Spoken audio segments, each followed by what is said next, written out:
When I was a teenager, I wrote an absolutely insane Pokemon fan fiction.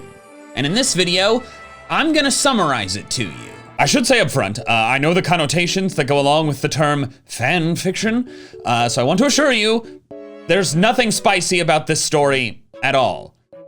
Sorry to disappoint those of you who might have wanted that. If you did, this is not the place. My story is insane for completely different reasons. The story was originally conceived in 2009 when I was 14 years old, around the time I started this YouTube channel.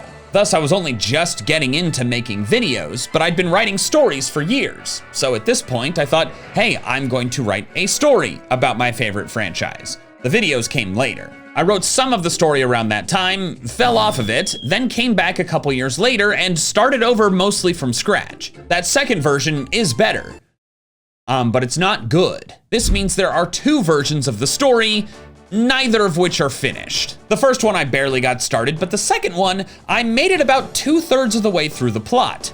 So while I never wrote the ending, I do remember it, which is great because it's the craziest part. This is the protagonist named Tyler. His image is a sprite because back then, I actually made this sprite of him. Or I guess I made one just like it. I don't have the original files anymore. However, I recall clearly modifying the Sinnoh male ace trainer sprite to give him blonde hair and a simple t-shirt and pair of shorts. I went through quite the spriting phase in middle school, and I still remember some of the skills. So for this video, I did my best to recreate Tyler's sprite as best as I could remember. And I did the same for the two other major characters. First is Haley. I'm fuzzy on exactly how I made hers, so I did what I think I did back then. Recolor the girl from the Diamond Pearl young couple sprite. Additionally, the first version of the story explicitly states that she wears a green hat, so I used the one from the female rocket grunt in Heart Gold Soul Silver. Next is Alex. I clearly recall his head being a recolored jogger sprite with bright red hair, but the shorts didn't look right. So I grabbed the legs from Lucas and changed the tank to a T. All these sprites are made from Gen 4 sprites because that was the most recent generation when I was making the originals. Tyler, Haley, and Alex are childhood friends.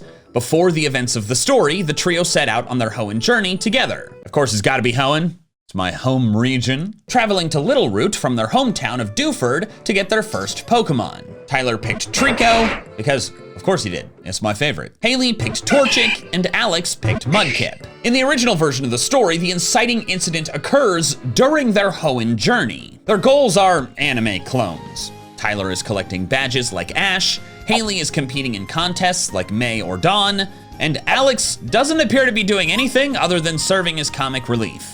So, Brock. The story begins with Tyler defeating Tate and Liza, then the group opting to head to Pacifilog Town for a contest that Haley wants to compete in. One important note that I should mention is that in this story's universe, Pacifilog is not the raft city it is in the games. Instead, it resembles its design in the anime, which is just a regular island. Way less interesting for sure. I just wanted a beach. Once they get to Pacifilog Town, the stories progress nearly identically. However, in the second version, the one I'll focus on more in this video because I wrote more of it, the story begins with their Hoenn journey already over. All three of them got 8 gym badges and competed in the Hoenn League, which functions like it does in the anime, a tournament between trainers who earned all 8 badges. Tyler finished in the top 32, but Alex and Haley did worse. The prologue is a journal entry in which Tyler laments that while he is moving on to do another adventure in Kanto, Haley and Alex have opted to stay behind. This is an excerpt from that prologue that explains their reasoning. I guess Alex's reason isn't so bad. Wanting to go to school to become a gym leader is cool, but it stinks that he can't come with me. But Haley? A nurse? Really? A Pokemon nurse? What kind of crap is that? After all we've been through, she just wants to stay and not be with me. I want to be with her. Does she not want to be with me? Oh, God. Okay, first, yes, this reads like a 12-year-old wrote it. Which maybe means I'm brilliant, because Tyler is supposed to be 12 when writing this journal entry. Second, not only did I make the only female character go into nursing, but then Tyler calls that very respectable career choice crap. I'm sorry. I feel like a disappointed father, except my son is my past self. And third, clearly no, Tyler, she doesn't want to be with you. She's 12. She's not gonna follow a boy to another country. That journal entry is just the prologue though.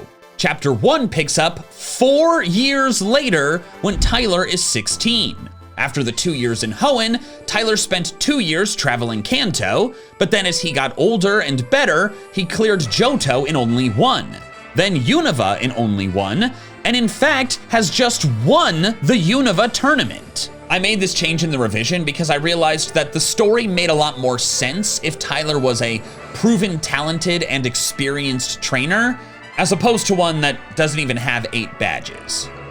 Chapter 1 begins as Tyler is returning to Pacifilog, which is the trio's hometown now, by the way, for the first time in 4 years to take some time off before his next adventure. On the deck of the boat and in almost all scenes, his cast form floats around him like Pikachu on Ash's shoulder. Clearly I've liked this Pokemon for a long time. And also this is the first sign you'll see of some self-insert aspects to Tyler.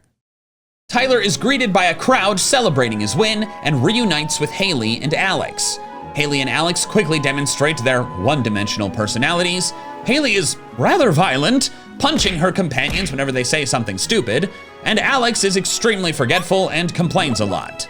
At this point, Tyler's romantic feelings for Haley are also made annoyingly obvious. That evening, the three grab dinner together while Tyler regales them with tales from his grand adventures, including one about capturing an aggressive wild Scolipede. Alex is shocked that Tyler caught it, even though Tyler told him about it over the phone when it happened. He also forgot about Tyler's Dawn fan. Again, he's the comic relief character. This is a recurring bit, and it's not a very funny one. Alex demands a battle, wanting to fight unfamiliar Unova Pokemon. Unova was the most recent region at the time of the revision, so I was excited to add a bunch of cool new Pokemon to the story. Tyler accepts, and the friends battle on the beach. Tyler's Liepard versus Alex's Swampert, and Tyler wins handily.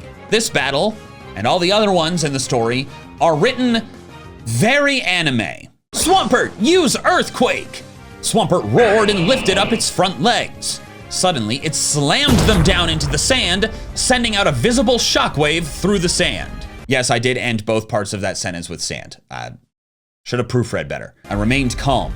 Liepard, jump and then use Night Slash. Liepard meowed and leapt into the air. At the peak of her jump, Liepard's body suddenly turned dark and her claws glowed red. She shot forward, leaving a streak of dark aura behind it. She shot forward, but then left a streak behind it? Pick a pronoun, dude. She passed by Swampert, swiping her claws across its face. The Mudfish Pokemon fell back, but regained its posture. So not only does the Liepard avoid an earthquake simply by jumping, which is, they do that in the anime, I think. But then as the battle goes on, which I'm not gonna read to you, it's too long, the Liepard then uses Shadow Claw and Aerial Ace, which we all know are not stab moves. They do less damage, just use Night Slash. And then the big hype aura moment is that Liepard avoids taking damage from a powerful Surf by using Protect, which Tyler wordlessly commanded it to do. They just kind of like look at each other and nod. Also, one thing I did that was just so annoying to read when I was going back through this is that every time a Pokemon appears in a scene for the first time, I have like a whole paragraph describing their appearance, which is so unnecessary. If you're reading a Pokemon fan fiction, you know what Swampert looks like. After the battle, the trio head off to the Pacifilog Market, which doesn't exist in the games, but it's just like a market street. There, they meet the last major original character in this story, Rocky. This is a recreated sprite of him. I recall putting Byron's head on Lieutenant Surge's body and giving him a tan. Rocky is a struggling archaeologist. He's got different kind of artifacts in his stand, and the most interesting one is a Rayquaza scale, which had fallen at his feet during the Battle of Sutopolis years prior. Rocky is struggling financially though, and even offers to sell that prized possession to Tyler. Through friendly conversation, Tyler reveals his trainer prowess, and Rocky asks if he has any experience navigating the fast current routes to the west of the island. Routes 132, 133, and 134. When Tyler confirms he does, Rocky asks that Tyler be his guide to investigate some undersea ruins that he's been unable to reach. It's the sealed chamber. In the first version of this story, when the trio are not from Pacifilog, so they wouldn't have any experience navigating the currents, Rocky asks for Tyler's help because Tyler has just gotten the Mind Badge and thus can use the HM dive outside of battle. I revised that because overall the story is very anime, so having a very video game piece felt clunky and out of place. Tyler agrees to help Rocky as long as his friends come along, and Rocky is thrilled. Alex protests, concerned that Rocky could be a creep, but Tyler and Haley convince him that it will be fun. Early the next morning, the four don scuba gear and set off through the currents on their water Pokemon. Alex on Swampert, Haley on Golduck, Tyler on Kingdra, and Rocky on Sharpedo. There's a little action sequence here where they have to like navigate the intense currents. Like Tyler uses his Kingdra's hydro pump to like redirect them away from rocks, but then Rocky's Sharpedo just like blasts through him with Skull Bash. Then they also have this fight with this aggressive wild Gyarados that they pissed off by accident. It's kind of fun. Eventually, they reach the calm spot and dive, and then the sequence progresses identically to how entering the sealed chamber does in the games. They find the Go Up Here text, they enter the room with mounds of just the alphabet, and then find Dig Here written on the wall. Conveniently, Rocky can already translate the visual braille and has his Rhyperior to break open the wall with Dig. The final chamber is nearly identical to the game, but with one distinct difference. Instead of instructions about Relicanth and Wailord in your party, there is a tablet on a pedestal. It reads, "The golems are sealed inside their tombs, locked away forever to keep them and us from doom. With the power of this tablet, they shall awaken and spread apart, and the three golems will share their releaser's heart." Rocky picks up the tablet to investigate it later, and then rumbling starts. He immediately puts it back, but then three horribly loud explosions sound. And I have to read you this part from when the first explosion happens. It's so stupid. A deafening explosion sounded in our ears and rocked the whole cave, causing every one of us to fall to the ground. Haley fell on top of me, and even being afraid for my life could not distract me from my momentary happiness. It's dumb. It's just dumb. The explosions finish without injuring anyone, and, freaked out, the four of them opt to leave. But not before Alex says, "Good, because I really have to go to the bathroom." It's likely obvious to you that they've opened the doors to the Reggie Trio's tombs. In the games, you can then go to those tombs and find the respective Reggie inside, resting peacefully until you initiate a battle with it. That is not what happens here. The four of them fly back to Pacifilog using Tyler's Braviary and Alex's Altaria. They part ways with Rocky, then the three teenagers return to Tyler's house to eat leftover pizza and watch TV. However, their sitcom is interrupted by an urgent news broadcast. The Reggie trio has burst free from their respective tombs violently. Each began a rampage and made their way to the nearest settlement. Regice to Petalburg, Regirock to Mauville, and Registeel to Lily Cove. Gym leaders in closest proximity to the respective target cities have shown up to fight back. The trio quickly deduce that they must have caused this, so they frantically find Rocky back at his stall. Rocky is just as bewildered as they are and begins researching a solution. In the meantime, the trio set off on their flying Pokemon, Braviary, Altaria, and Haley's Tropius, and head toward Mauville City, the closest to Pacifilog of the three attacked settlements. Although looking back at the Hoenn maps, I actually think Lily Cove is closer, but that's not what I wrote. So, they arrive to find Mauville decimated. Game Corner flattened, Pokemon Center barely standing, Electric Gym shooting off sparks. It is absolute destruction. Also, quick reminder, when you're imagining this, this is Gen 3 Mauville City, not the Mall Mauville of Gen 6. Gen 6 did not exist when I wrote this. Thankfully, the city has been mostly evacuated. The trio soon encounter Watson and Flannery, who remember Tyler despite battling him once 5 years prior. This is explained because he won the Unova League recently, so he's got some celebrity status. And then, God, I wish I was making this up, Tyler then just blatantly thirsts over Flannery. Not aloud in dialogue, but like in his thoughts to the reader. And it's just horrible. It sucks so much. Like, Oh God, I refuse to read the whole thing to you because it's so cringe that it makes me want to die. But I can give you this little bit. Hi, Flannery, I stuttered. Wow, I'd forgotten how hot Flannery was. Jesus Christ. I'd had the biggest crush on her when we met the first time. I actually lost my first gym battle to her because I couldn't stop staring at her. I am ashamed to say this is not the end of it, and it gets worse. The middle of a crisis, and he's just simping.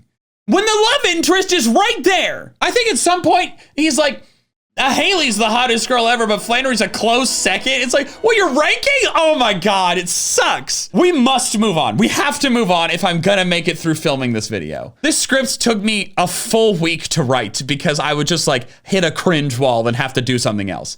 Tyler decides to take on the rampaging Regirock, which he now sees is significantly bigger than expected. Its official height is 5'7", but this one's around 10 feet tall. Tyler pulls out a Pokeball with an S on it and sends out Sceptile, his fully evolved starter that hasn't lost a battle in over a year. Quick question for my past self, why the S? And like, how is it like markered on there or is it like engraved? Additionally, it's like, was it a T when you got the Trico? And then you had to like erase it and change it to a G when it evolved and then an S later? Like, what are we doing? The logistics don't make sense. This is a good moment to mention the final difference between the original version of the story and the updated one. In the original, we meet Sceptile a lot sooner. He has a casual battle on the ferry to Pacifilog with a random dude named Brady Burns and his Camerupt. The Sceptile itself is also different in the first version. First off, its name is Blade, which is the same name I gave to my first ever Trico when I was 9 years old. Clearly I'm being nostalgic. And then the second difference, let me just read it to you. You ready for a battle, Blade? Tyler asked. Always ready, Tyler, the Sceptile replied. Okay. Tyler was the only person who could understand Blade. He had been Tyler's first Pokemon, and they had bonded together so well that Tyler understood Blade when he spoke. This is stupid. Remember that movie, the I Choose You movie, where like Pikachu talks to Ash, like as they're like passing out, and everyone was like, "What the hell? This is dumb." Well, I did it first, and it was dumb, which is why I got rid of it in the second version. I even realized it was dumb during the rest of the dumb stuff around it. But anyways, back to Mauville. Tyler Sceptile does battle with the monstrous Regirock. Also, infuriatingly, he does the thing that the Liepard did earlier, where he like uses the whole moveset to show it off. Like, he should be spamming Leaf Blade, but at some point he uses Dragon Claw and then also X-Scissor? X-Scissor on a Regirock? What are we doing? Sceptile has the obvious type advantage, and unlike the Gym Leader Pokemon, actually seems to make the Regirock stumble. During the battle, a missed Zap Cannon causes an explosion that makes Tyler drop Sceptile's Pokeball. Eventually, Regirock lands a powerful Hammer Arm into Sceptile, but it doesn't KO it, instead activating a visible Overgrow aura, directly copying Ash's Sceptile's Overgrow from the anime. With this increased power, Sceptile fires off a Frenzy Plant that downs the Regirock. Everyone thinks Tyler has won, but then the Regirock simply stands back up. Sceptile can't move, forced to recharge after Frenzy Plant. So Regirock advances, lifting its arm for a brutal finishing move. Quick aside here, this Regirock never once uses a rock move. Hyper Beam, Zap Cannon, and Hammer Arm. That's it. Like, what are we doing? Tyler tries to return Sceptile, but he can't because its Pokeball rolled away when he dropped it.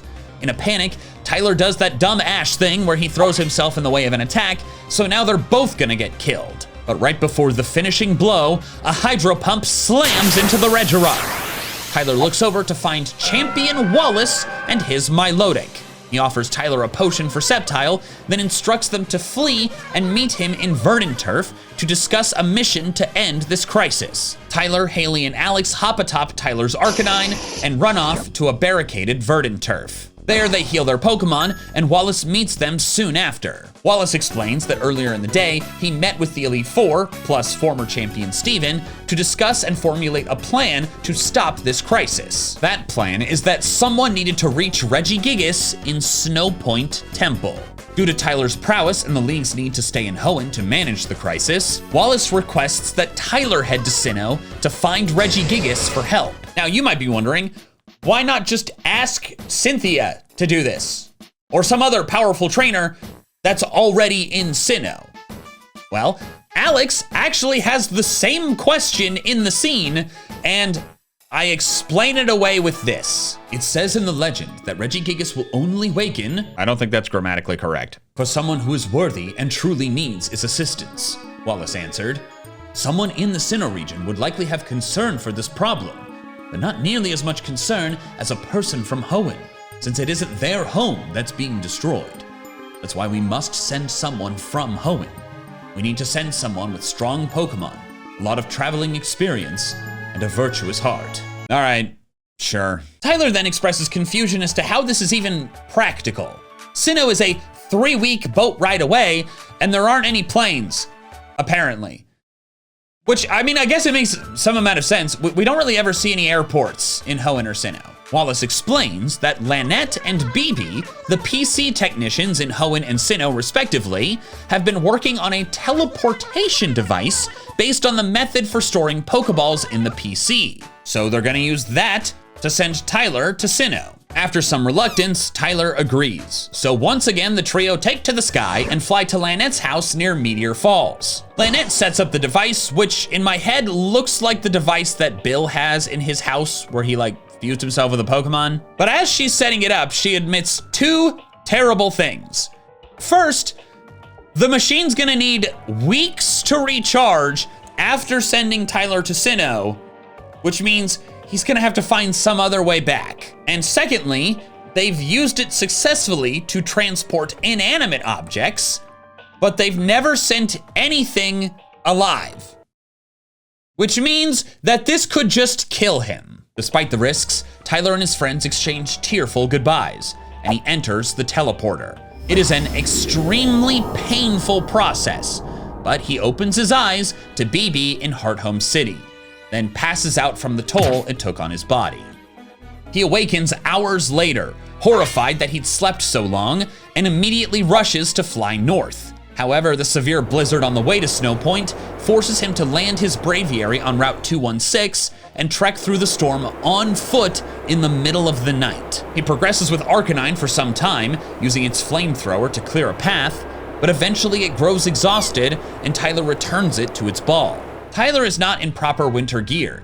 He was in Hoenn hours before and only put on a hoodie and jeans, so he can't handle the cold. His cast form, now in snowy/hail form, cries with worry and despair, but it can only watch as Tyler collapses and loses consciousness. The end. Thanks so much for watching. If you want, I'm just kidding, don't leave. Obviously that's not the end of the story, but it is the end of what I wrote. So I am gonna tell you what happens next, but since I never found an outline or anything, I'm going off of just memory. But thankfully, my memory is pretty darn good. Tyler awakens in a cabin. This one, actually, the one with the friendly hiker. The hiker heard Castform's cries and rescued Tyler. Tyler expresses gratitude to both the man and Castform and then explains his mission.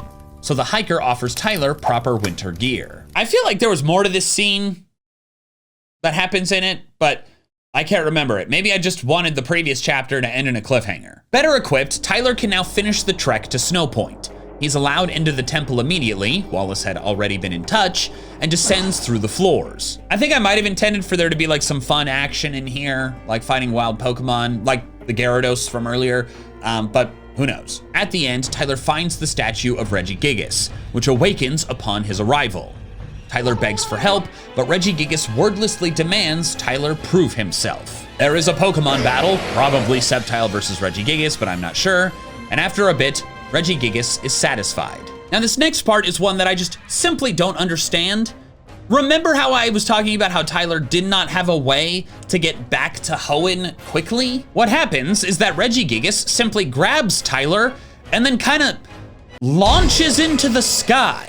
Picture how it looks using Dig or an escape rope in the older games, where you just spin and shoot into the air. Or how the Hoenn Legends flee right after the evil team leader awakens them. That is what happens here. Which, in the Sprite video games, it's like, okay, yeah, sure, it left. But what is happening to Tyler? Also, they don't just end up at the entrance of the Snow Point Temple. They do the zoom thing, and then land in the Route 111 desert in Hoenn. What? Regigigas just became a rocket? The Reggie trio immediately sensed Regigigas' arrival, stopped their rampage, and beeline toward the desert, making excellent time, I might add. They show up like basically instantly, despite being spread apart. However, to Tyler's surprise, they do not submit to their creator. They fight it. Regigigas battles all three Reggies, and Tyler is about to assist when someone arrives riding on the back of a Salamence. It's Rocky, who simply says, "Can't let you do that." Rocky then villain monologues, revealing the crucial line from the tablet he touched. And the three golems will share their releaser's heart. Bit on the nose, not the best prophecy that anyone's ever written. Rocky had grown disillusioned with the world, enraged by lack of interest in his valuable archaeological work, so he decided modern society wasn't worthy anymore and wanted to destroy it. This is, I don't think, a very good villain motivation. Like, people do care about archaeology. Like, universities are real. Like, if he couldn't get a job there, then like, he probably just needed to work on his interview skills or like do another job, not like destroy the planet. Before even meeting Tyler, Rocky knew what the tablet said. Somehow. If I thought of an explanation for why, I don't remember it. And thus knew that the Reggies would share his heart and work to accomplish his goal of destruction. They're unstoppably powerful due to the strength of Rocky's convictions. Convictions that he won't let Tyler interfere with anymore. Thus, while the Reggies battle in the sands, Tyler and Rocky engage in an epic 6v6 Pokemon battle that I definitely intended to take multiple chapters. Picture those Pokemon League battles from the anime back in the day that spanned multiple episodes. I know I planned out Rocky's team, but I can't remember them now. But we do know that he uses the Pokemon we've already seen: Salamence, Rhyperior, and Sharpedo. If I had to guess other team members, Electivire pops into my head, but anything else would be totally blind guesses. Tyler, meanwhile, uses the Pokemon he has already shown: Sceptile, Castform, Braviary, Kingdra, Arcanine, and Lightbird. Maybe. I might have intended for him to have swapped some team members before this fight. I feel like maybe Donphan or Scolipede would have shown up, Pokemon that he mentioned but didn't use in a scene. I don't know. As you might have predicted, Tyler wins the battle in a nail biter, Sceptile barely finishing off Rocky's Salamence. With no Pokemon left standing, Rocky has no defense left. Or does he? Rocky responds to his loss by pulling out a gun and aiming it at Tyler. I think I wrote this at a stage where I'd like only kind of just realized like, hey, why do the Team Rocket grunts just leave when they lose the battle instead of just like pulling out a weapon? So I inserted that into this story, and it feels super abrupt because it's the first gun in the entire story. Tyler is fearful, but he won't order Sceptile to act for fear of it being shot. So instead, he just stands there, hands up, begging Rocky to reconsider. Rocky denies him, and then Tyler opens his eyes and sees Rocky collapse, shot through the head by Wallace. Yeah, Wallace. This guy kills a man with a gunshot through the head. What?